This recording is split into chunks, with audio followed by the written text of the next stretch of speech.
வணக்கம் மாணவர்களே. 8ஆம் வகுப்பு அறிவியல்ல அலகு 16 யூனிட் நம்பர் 16 மைக்ரோ ஆர்கானிசம் நுண்ணுயிர்களை நம்ம பார்த்துட்டு இருக்கோம். லாஸ்ட் கிளாஸ்ல இந்த ஆல்கா அப்படின்னு சொல்லக்கூடிய பாசி அதை பத்தி நம்ம படிச்சோம். அடுத்துனா இதுக்கு முன்னாடி வைரஸ் பாக்டீரியா அதெல்லாம் படிச்சுட்டு அதோடைய அமைப்பு எப்படி இருக்குன்னு சொல்லிட்டு அனிமேஷனை பார்த்தோம். அதே மாதிரி நம்ம இன்னைக்கு ரெண்டு உயிரினங்களை பத்தி அதோடைய செல் ஸ்ட்ரக்சர், அது செல் அமைப்பு எப்படி இருக்கு, அதோடைய பாகங்களுடைய பணிகள் என்ன, ஃபங்க்ஷன் என்ன அப்படிங்கறத பார்க்க போறோம். இன்ட்ரெஸ்டிங்காக இருக்கும். அண்டு நீங்க லாஸ்ட் 10 மினிட்ஸ் 1 மார்க் டெஸ்ட் போன வாரமே சொல்லியிருந்தேன். ஸோ 1 மார்க் டெஸ்ட் அது நம்ம இதுல இருந்து கேட்போம். ஃபர்ஸ்ட் யூனிட் மெஷர்மெண்ட், சரியா? அதுல இருந்து காமிப்போம். ஓகே.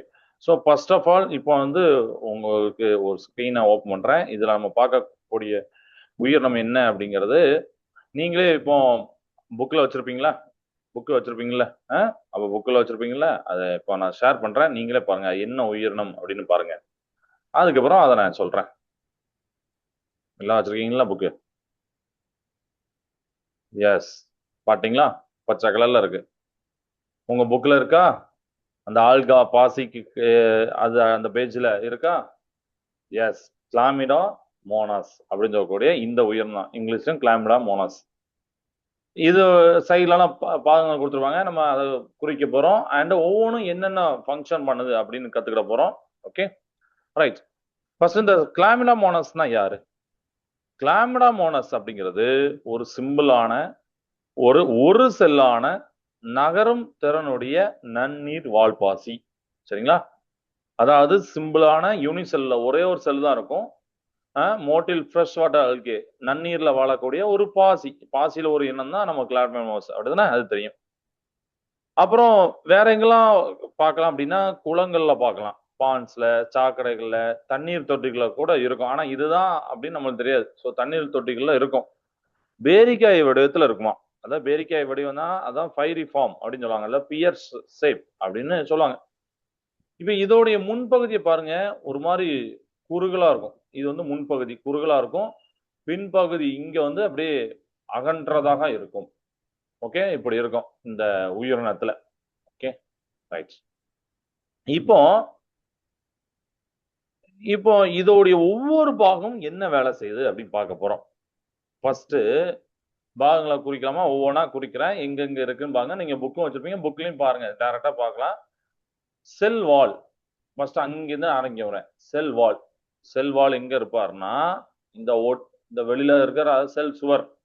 சுவர்னால வீட்டை சுத்தி இருக்கிறவர் தானே, இப்படி இருப்பார். செல் வால் என்ன பண்ணுதுன்னா, செல்லோடைய வெளிப்பகுதியில் இருக்கக்கூடிய இந்த உறுதியான சுவர் செல்லுலோஸால் ஆனது. செல்லுலோஸ், தமிழ் இங்கிலீஷ் செல்லுலோஸ், அதால் ஆனது. இந்த செல் வால் நம்ம வீட்டுல சிமெண்ட் வச்சு கட்டுவாங்க, அதே மாதிரி இங்க செல்லுலோஸால் ஆனது. இது என்ன பண்ணும்னா அந்த செல்லுக்கு ஒரு நல்ல வடிவத்தை, ஷேப்பை கொடுக்குது, பாதுகாப்பை தருது, ப்ரொடக்ஷனை கொடுக்குது. எல்லாமே செல் வால் பண்றார். இது கிளியர் ஆயிட்டா? ஓகே. அடுத்து குளோரோபிளாஸ்ட் அப்படின்னு ஒண்ணு இருக்கு. அதுதான் இந்த இருக்கு, குளோரோபிளாஸ்ட் இந்த இருக்குல்ல. இது இது என்ன பண்ணுது அப்படின்னு பாத்தீங்கன்னா, நம்ம புக்ல போட்டிருப்பாங்களா, குளோரோபிளாஸ்ட் அப்படிங்கிறது ஒரு கப்பு ஷேப்ல இருக்கும் அப்படிலாம் போட்டிருப்பாங்க. சரிங்களா? அதாவது கோப்பை வடிவ அப்படிங்க, கப்பு ஷேப் இங்கிலீஷ்ல போட்டிருப்பாங்க, தமிழ்ல கோப்பை வடிவ. இது பசுங்கணியம், தமிழ்ல பாத்தீங்கன்னா பசுங்கணியம். குளோரோபிளாஸ்ட் அப்படின்னா பசுங்கணியம். ஓகே. சோ கிளாமிடா மோனாஸ்ல முக்கியமா கோப்பை வடிவ பசுங்கணியம் இருக்கும். கப்பு ஷேப்டு, அந்த பார்த்தா தெரியும், கப்பு இருக்கு மாதிரி இருக்கா, அதான் கப்பு ஷேப்டு குளோரோபிளாஸ்ட் இருக்கும். இது எதுக்குன்னா, தாவரங்கள் என்ன பண்ணும்? ஒளிச்சேர்க்கை பண்ணும், சூரிய ஒளி பயன்படுது. அதே மாதிரிதான் இதுவும் பண்ணுமா, சூரிய ஒளி வச்சுதான் ஒளிச்சேர்க்கை பண்ணுமா. சன்லைட்டை வச்சுதான் போட்டோசிந்தசிஸ் பண்ணி உணவை தயாரிக்க பயன்படுத்துது. சரிங்களா? இது ஒண்ணும் புரியுதா? Okay, good. இப்போ அடுத்து நியூக்ளியஸ், நம்ம முக்கியமான ஒரு ஆள் பத்தி பார்க்க போறோமா, அதான் அவர் தான் நியூக்ளியஸ். இங்க இருப்பார் நியூக்ளியஸ் தானே. அவரு தான் என்ன பண்ணுவார்? நியூக்ளியஸ் எல்லா இடத்துக்கும் முக்கியம், செல்லுக்கு முக்கியம். பசுங்கணியத்தோடைய உட்புற குழிவு பகுதியில இவர் இருப்பாரு, இந்த நியூக்ளியஸ். சரிங்களா? ஒரு பெரிய இருண்ட பகுதி மாதிரி இருக்கும், தெரியுதா உங்களுக்கு? அதனால பிளாக் கலர்ல போட்டிருக்காங்க. பெரிய டார்க் ஸ்பேஸ் அப்படி இருக்கும். இருண்ட பகுதி தான் இந்த லார்ஜ் டார்க் நியூக்ளியஸ். உட்கரு. இதுதான் செல்லோடைய மொத்த செயல்பாட்டையும் கட்டுப்படுத்துற முக்கிய மையம். கண்ட்ரோல் சென்டரே இவர்தான். இவர்தான் அத பண்ணுப்பா, இங்க போப்பா, இத தயாரிப்பா அப்படின்னு கண்ட்ரோல் பண்றது எல்லா வேலையும் எடுக்கிறவரு இவர்தான். சரிங்களா? இது உங்களுக்கு புரிஞ்சிருக்கும் அப்படின்னு நான் நம்புறேன். அடுத்து நியூக்ளியஸ்க்கு அப்புறம் இந்த பிளாக்கலா பத்தி சொல்றேன். இது ஒரு இன்ட்ரெஸ்டிங்கா இருக்கும். இந்த 2 கொம்பு மாதிரி இருக்கும் பிளாக்கெல்லா. ஏன் இன்ட்ரெஸ்டிங்கா இருக்கும் அப்படின்னு சொன்னா, இது வந்து தமிழ்ல வந்து கசை இலைகள் அப்படின்னு போட்டுருவாங்க. செல்லோடைய முன்பகுதியில 2 கசை இலைகள் இருக்கும். இது வந்து என்ன பண்ணும்னா, தண்ணீரை துளாவி செல் வந்து ஒரு இடத்துல இருந்து இன்னொரு இடம் போறதுக்கு நகர்றதுக்கு நமக்கு கைகளால ஸ்விம் பண்ணோம்ல, அதே மாதிரி இது பிளாக்கெல்லா இது கசையிலால வச்சு மூவ் பண்ணும். அதாவது லோகோமோஷன் சொல்லக்கூடிய இயக்கத்திற்கு இது பயன்படுகிறது. அப்படிதானே? இன்ட்ரெஸ்டிங்கா இருக்கா? இதை வச்சுதான் அது போகும். முன்னாடி அப்படியே நீந்தி போகும். இது உங்களுக்கு புரிஞ்சிருக்கும் அப்படின்னு நான் நம்புறேன். சரிங்களா? அடுத்து ஸ்டோரேஜ் வேக்குல். இந்த இந்த பகுதி தான் ஸ்டோரேஜ் வேக்குல். இப்போ ஸ்டோரேஜ் வேக்குல் அப்படிங்கிறது எல்லாத்தையும் ஒரு ஸ்டோர் பண்ணக்கூடிய ஒரு கசை எல்லைகளுடைய அடிப்புறத்துல இருக்கக்கூடிய ஒரு சுருங்கும் நுண்குமிழி. சரிங்களா? அது சுருங்கும், அது சுருங்கி சுருங்கி விரியும்.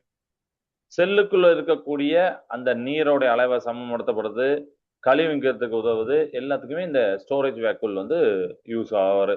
ஓகே, ஸோ இது உங்களுக்கு புரிஞ்சிருக்கும். அடுத்து எந்த பார்ட்ஸ் வரலாம்?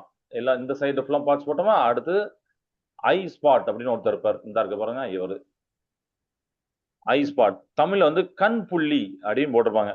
போட்டிருக்காங்களா? இவர் வந்து என்ன பண்ணுவார்னா, பசுங்கணித்தோடைய முட்புற பகுதியில இவர் வந்து இருப்பார்.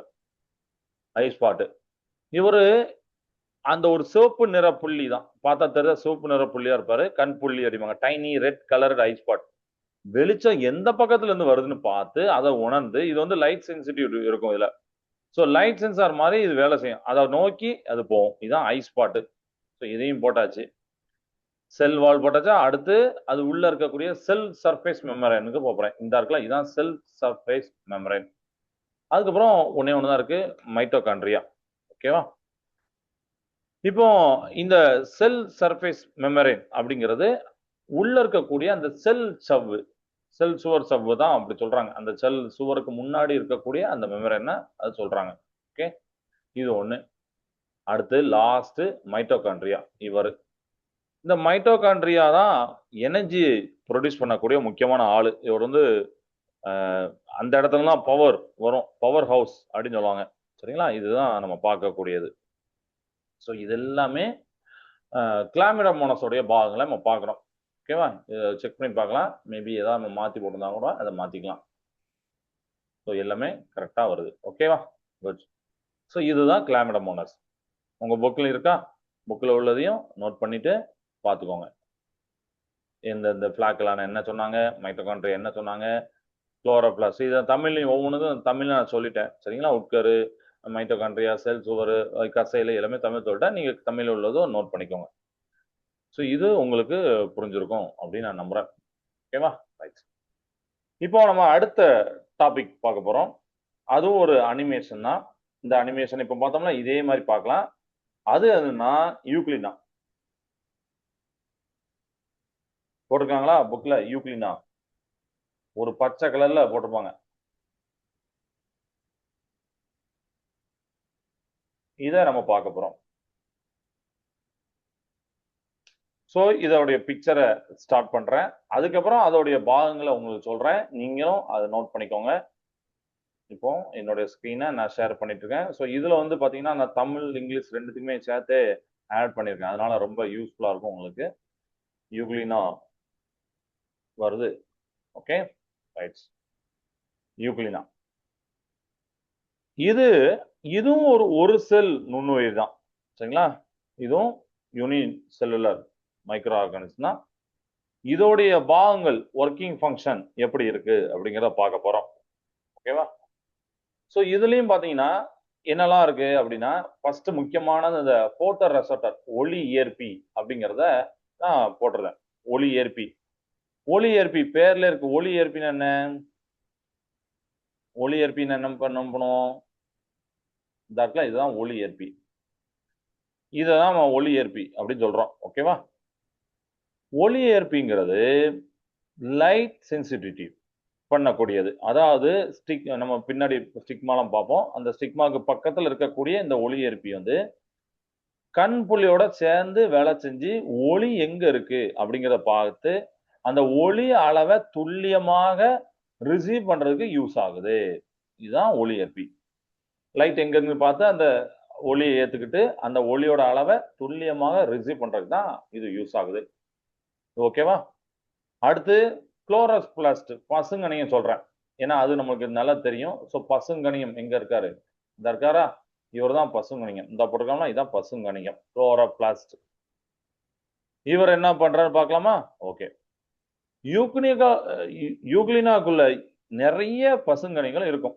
சின்ன சின்னதா குட்டி குட்டியா இருக்கு. நீங்களே பார்க்கலாம். கிரீன் கலர்ல எல்லா இடத்துலயும். ஆமா, எஸ்.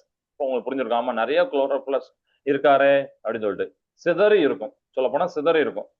பகல் நேரத்துல சூரிய ஒளி இருக்கும்போது இதுல இருந்து இருக்கக்கூடிய பச்சையத்தை வச்சு அந்த போட்டோசிந்தசிஸ் ஒளிச்சேர்க்கை பண்ணி தனக்கு தேவையான எனர்ஜியை தயாரிக்குது. இது குளோரோபிளாஸ்ட். இப்போ புரிஞ்சுதா? சூப்பர். ஓகே. அடுத்து நம்ம வேற எந்த பார்ட்ஸை பார்க்கலாம்னா அதுக்கு மேல எண்டோபிளாஸ்மிக் அப்படிங்கறத போட்டிருப்பாங்க. புக்ல போட்டிருக்காங்களா? Endoplasmic reticulum. எண்டோபிளாசா வலைப்பின்னல். இந்த இடத்துல வலைப்பின்னல் மாதிரி இருக்கும். போட்டிருக்காங்களா? இதை தான் நம்ம பார்க்க போறோம். உட்கருவை சுத்தி, அது கீழே உட்கரு இருக்கும். அந்த உட்கருவை சுத்தி இருக்கக்கூடிய இந்த வலைப்பின்னல் போன்ற அமைப்பு தான் எண்டோபிளாசா வலைப்பின்னல் சொல்றோம்.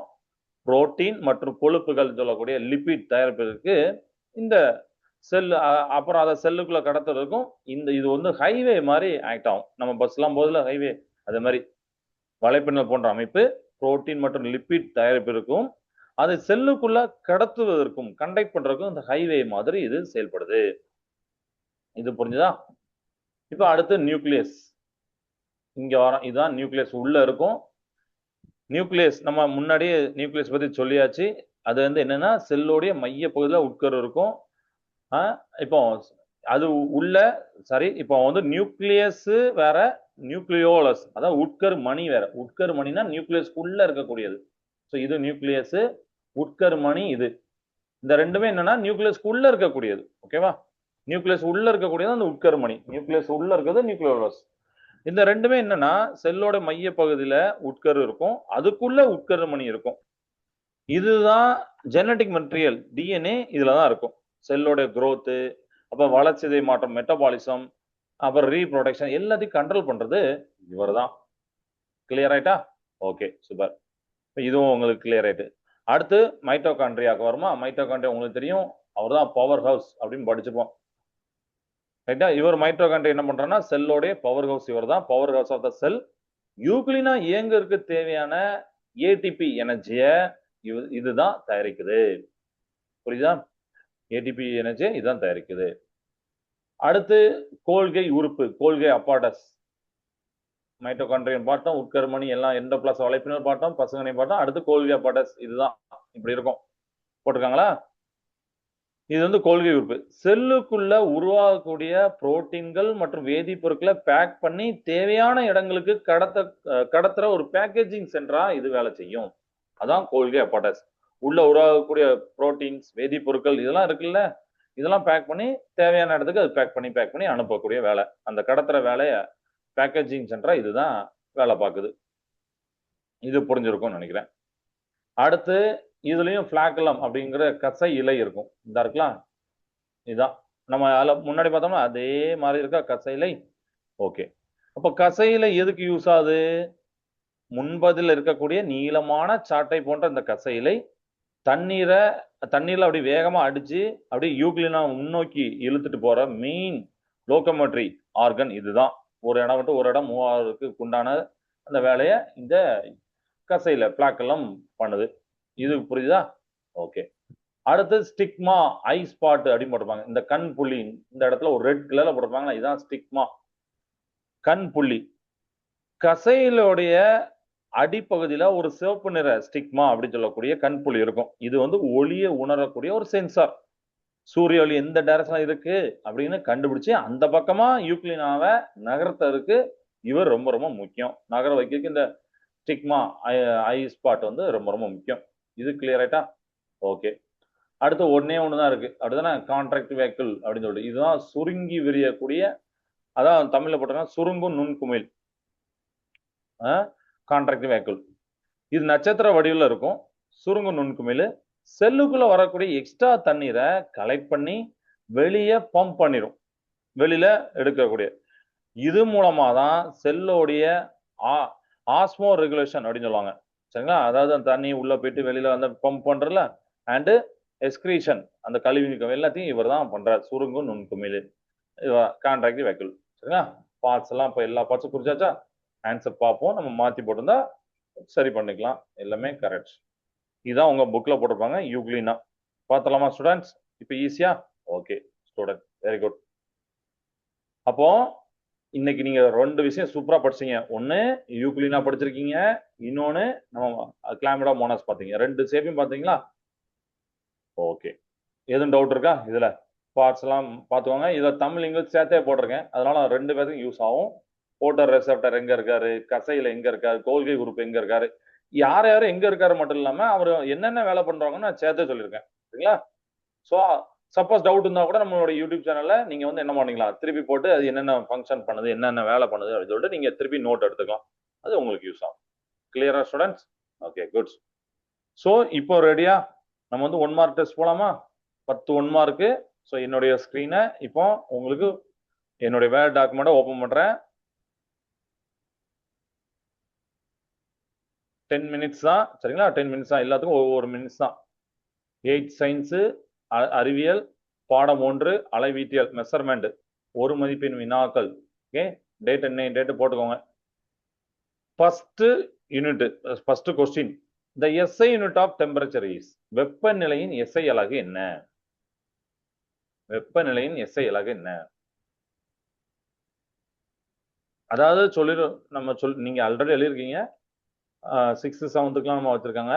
அப்படிதானே? நம்ம போன சாட்டர்டே கூட 7th 5th வச்சிருந்தோம். அதனால உங்களுக்கு தெரியும். கொஸ்டின் எழுதி ஆன்சர் எழுதணும், ஆன்சர்ல அண்டர்லைன் பண்ணிடணும்.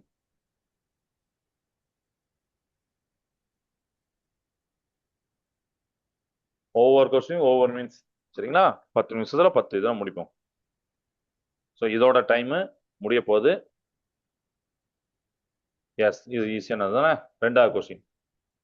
Electric current is measured using an instrument called dash. அதாவது இன்ஸ்ட்ருமெண்ட் கால் டேஷ் போட்டிருக்கேன். தமிழ்ல வந்து எப்படி போட்டிருக்கோம்? மின்னோட்டத்தை அளக்க பயன்படும் கருவி டேஷ் ஆகும்.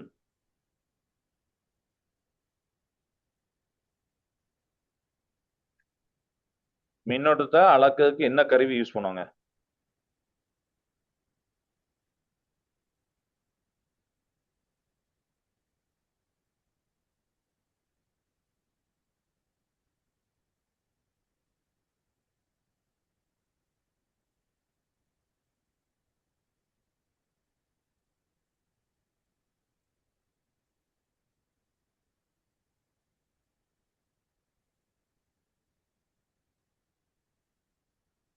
நோட் பண்ணிட்டீங்களா? Good. 3rd question. The amount of substance is measured in the SI unit called dash. பொருளின் அளவு டேஷ் என்ற எஸ்ஐ அலகில் அளவிடப்படுகிறது. பொருளின் அளவு டேஷ் என்ற எஸ்ஐ அலகில் அளவிடப்படுகிறது. Amount of substance is measured in the SI unit called.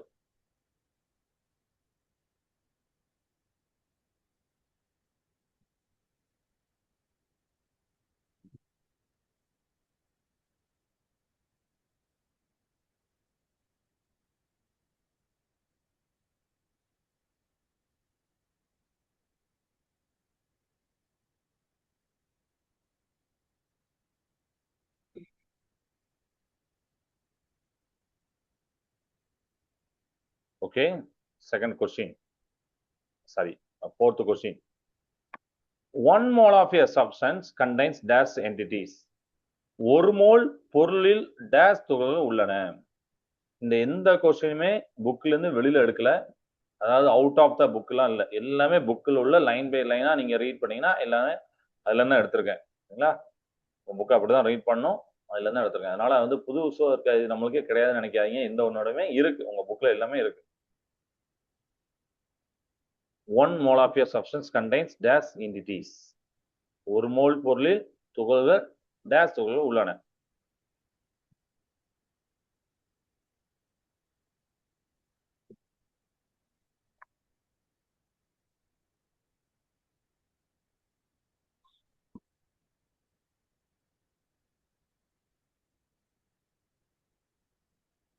Okay right.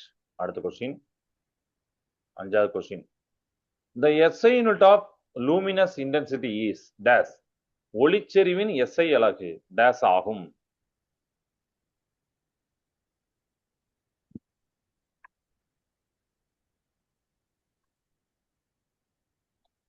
ஒளிச்செறிவின் SI அலகு டேஷ் ஆகும்.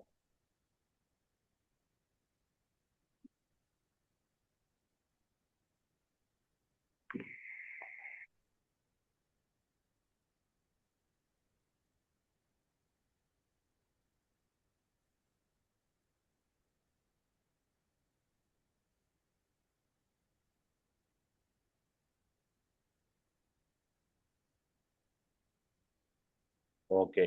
Next question. 6th question.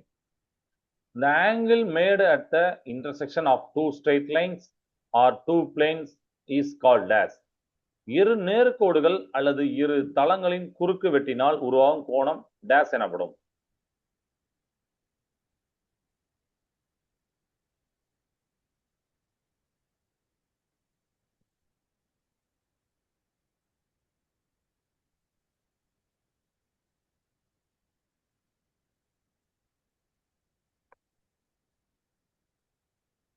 Question எழுதி ஆன்சர் இல்லைங்க. ஒவ்வொரு கொஸ்டினும் 1 மினிட்ஸ் தான் எழுதலாம். அப்படிதானே நீங்க?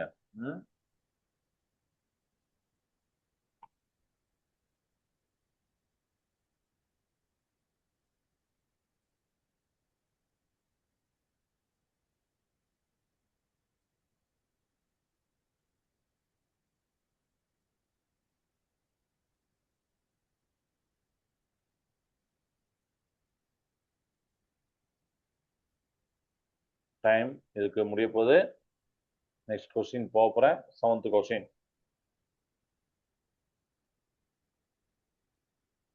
ஆமா, S. The SI unit of solid angle is. திண்ம கோணத்தின் SI அலகு டேஷ் ஆகும்.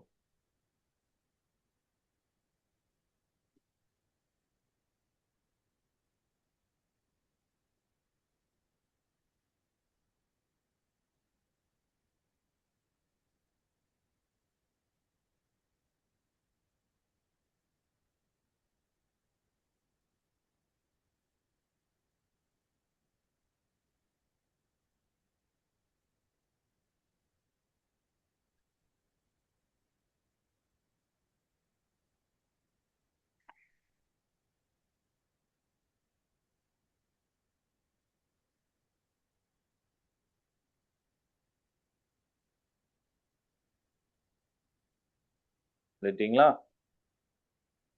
8வது கொஸ்டின் போலாமா? எஸ். 8வது கொஸ்டின். Clocks that use quartz crystal oscillation are called dash clocks. Quartz படிக அலைவுகளை பயன்படுத்தும் கடிகாரங்கள் டேஷ் கடிகாரங்கள் எனப்படும்.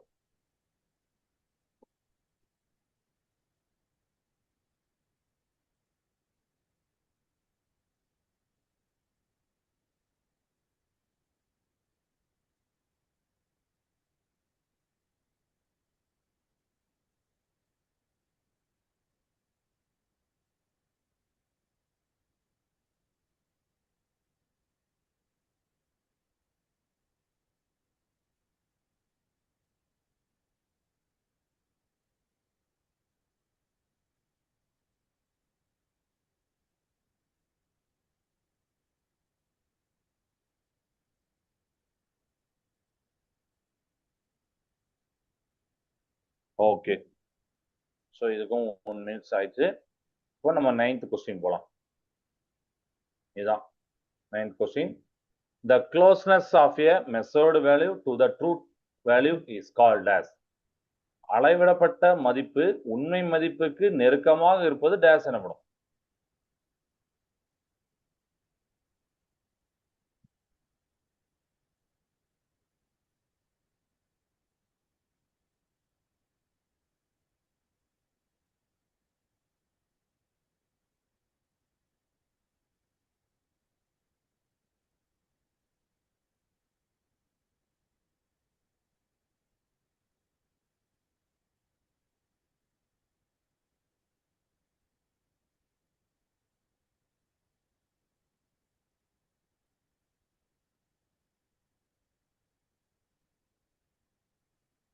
ஒரு 1 minute ஆயிடுச்சு. எழுதிட்டீங்களா? ஓகே. ஸோ லாஸ்ட் கொஸ்டின் போலாம். இப்போ இதுதான் ஈஸியான கொஸ்டின் தான். ஆனா அந்த கொஸ்டினை ஃபுல்லா எழுதணும். The number 1.864 rounded off to 2 decimal places is dash. 1.864 என்ற எண்ணை 2 தசம இடங்களுக்கு முழுமையாக்கினால் கிடைப்பது டேஷ்.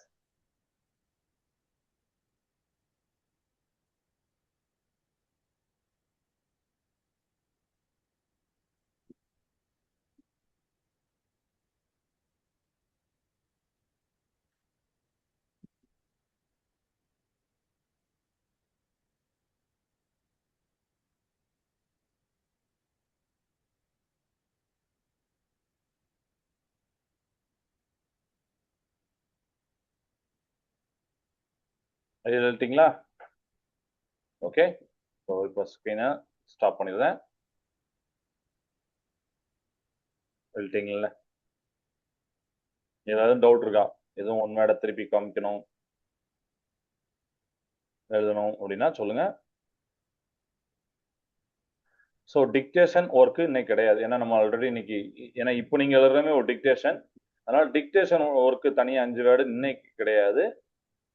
ஹோம் ஒர்க்கு நான் இப்போ சொல்றேன். 10 ஒன்னோட எழுதிட்டீங்களா? ஓகே. அது என்ன பண்ணணும் உங்களுக்கு தெரியும். கோஆர்டினேட் கொடுத்தாங்கன்னா அவங்க எங்களுக்கு அனுப்பிடுவாங்க. நம்ம மார்க் போட்டுக்கலாம். Okay students, good. ஸோ நம்ம இன்னைக்கு என்னெல்லாம் பார்த்தோம் அப்படிங்கிறத ஒரு சின்ன கிளான்ஸ் பண்ணிக்கலாம். ஃபர்ஸ்ட் கிளாமிடோமோனாஸ் பார்த்தோம். அடுத்தது கிளாமிடோமோனாஸ் புருசல் உயிரி அப்படின்னு சொன்னா குளங்கள் சாக்கடை எல்லாம் வளரக்கூடிய ஒரு பாசி வகை அப்படின்னு பார்த்தோம். செல் சுவர், அதுக்கப்புறம் அந்த பிளாக் எல்லாம் அந்த கசை இலை முன்னாடி போறதுக்கு யூஸ் ஆகும். நியூக்ளியஸ் அது இருக்கு. பசுங்கனியா குளோரோபிளாஸ்ட் இருக்கு அப்படின்னு பார்த்தோம். கண் புள்ளி முன்னாடி ஒரு கண் புள்ளி மாதிரி இருந்துச்சு, இதை பார்த்தோம். அதுக்கப்புறம் யூக்ளினா அப்படி பார்த்தோம். அடுத்தானே ஸோ யூக்ளினா அவரும் இதேதான், ஒரு செல் உயிரினி தான்.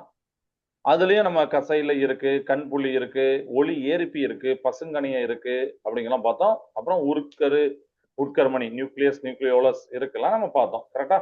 இதெல்லாம் வீட்டுல போய் படிங்க. மைட்டோகாண்ட்ரியா முக்கியமான ஆளு, பவர் ஹவுஸ், இதெல்லாம் படிங்க. சரிங்களா? ஸோ ஹோம்ஒர்க் என்னன்னா கிளாமடோமோனஸோடைய படம் வரைந்து பாகங்களை குறிக்கணும், யூக்ளினோடைய படம் வரைந்து பாகங்கள் குறிக்கணும். இது ரெண்டுமே பண்ணணும். படம் வந்து நீங்க பென்சிலாட்டே போடலாம், கலர்லாம் கொடுக்க வேண்டாம். அப்படியே பென்சிலாட்டே போட்டு அந்த பாகங்கள் முக்கியமா போட்டுக்கோங்க. முக்கியமா போட்டு அதை போட்டோ எடுத்து அனுப்புங்க. இந்த 2 தான் ஹோம்ஒர்க். சரிங்களா ஸ்டூடெண்ட்ஸ்? வேற எதுவும் டவுட் இருக்கா? படங்கள் வரைந்து பாகங்களை குறிங்க. அதோடைய முக்கிய பண்ணிகள் அதை வந்து எழுதுங்க, தனியா எழுதி பழகுங்க.